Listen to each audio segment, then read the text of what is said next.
Iată, dragi prieteni, două aspecte foarte importante în legătură cu semănatul de iarnă, completare la videoclipul pe care l-am postat de curând. Bidoanele nu trebuie să aibă capac, deci toate bidoanele vor fi lăsate fără capac. Vedeți ce se întâmplă? Efectul de seră care se formează duce la transpirația în interiorul vaselor. Da? Deci, apa se evaporă și se depune pe pereți. Apoi, pe măsură ce stropii se măresc, ei curg la vale înapoi în substrat. Dar dacă este foarte cald, apa se evaporă și iese prin aceste găuri și atunci pământul se deshidratează. Iar dacă plouă sau ninge, ce se întâmplă? Ploaia cade pe vase așa, se duce la bază, se scurge pe vas. La vas noi avem găuri pe fund, da? Deci apa are toate șansele să ajungă în vas și prin găurile de deasupra, dar și prin găurile de la fundul vasului. Dacă ninge, e și mai bine, pentru că vor fi condițiile de iarnă, exact așa cum ar trebui, și pe măsură ce zăpada se topește, va intra în găuri, va umezi pământul pe la baza vaselor. Trebuie totuși să fim atenți, că dacă nu plouă sau dacă nu ninge, câtă apă ar putea să intre pe aici? Trebuie permanent să verificăm ca umiditatea în interiorul vaselor să fie cea potrivită.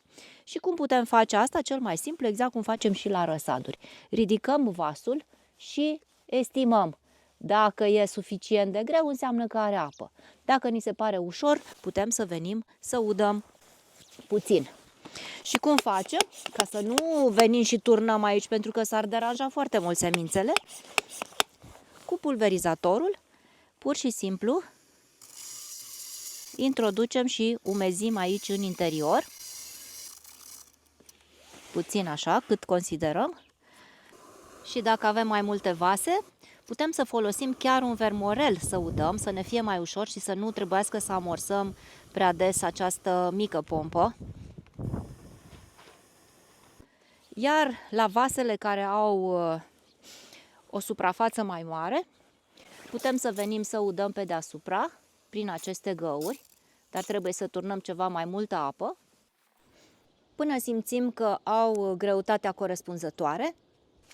Da? Sau o altă variantă ar fi pur și simplu să le introducem într-o cădiță cu apă, pentru că ele au găuri multe la fundul vasului, așa cum am făcut, și să așteptăm câteva minute până pământul se umezește în interior. Am observat că metoda a stârnit deja destul de mult interes în rândul urmăritorilor mei și chiar am primit o propunere interesantă și o să vă arunc acum o provocare de la un urmăritor care spune așa: dacă tot am început să facem aceste minisere, să aplicăm metoda winter sowing, haideți să notăm fiecare ce plante am semănat, ce temperaturi extreme am avut, cele mai calde, cele mai reci, nopțile cele mai reci, da, să le notăm pe o hârtiuță și la final să facem o analiză a tuturor rezultatelor. Bineînțeles, doar cine dorește să intre în acest experiment împreună cu mine, ar fi minunat să putem să tragem concluzii multiple, având și zone diferite, și plante diferite, și vase diferite. Ce frumos ar fi!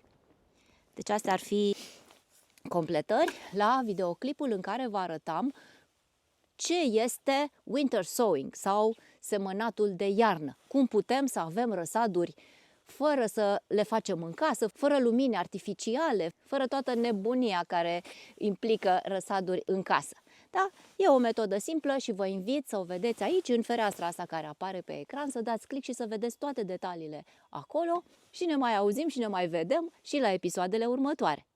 Până data viitoare vă doresc sănătate, că e mai bună decât toate! Grădina BioLegumix. Inspirație pentru grădinarii amatori.